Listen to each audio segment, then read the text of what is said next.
Well, it appears we are not the only ones excited about the warmer weather. Unfortunately, so are deer ticks. The first ones of the season were spotted on April 12th in Dakota County. Local experts believe we're going to see an abundance of deer ticks soon because of the unusual spring weather that we've had.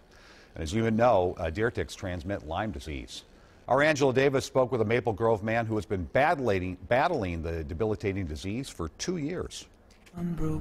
Ben Kyle is a singer and songwriter for the folk rock group Romantica. And let there be mercy, mercy, mercy. He's also the father of 5 children and recalls a time when the symptoms of his Lyme disease were so bad he couldn't interact with his kids. The whole time is you feel like life is just slipping away from you, and what can you do about it?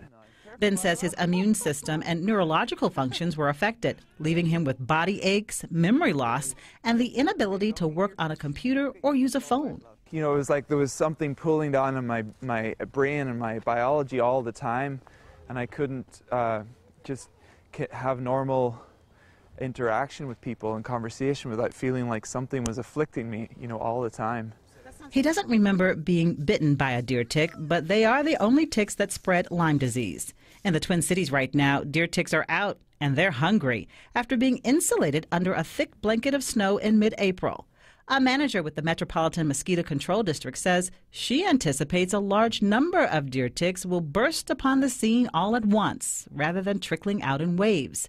That means it's time to be alert when we're out in the woods and brush and aware of just how serious Lyme disease can be. I mean, I went through 2 years of having barely any relief from the symptoms.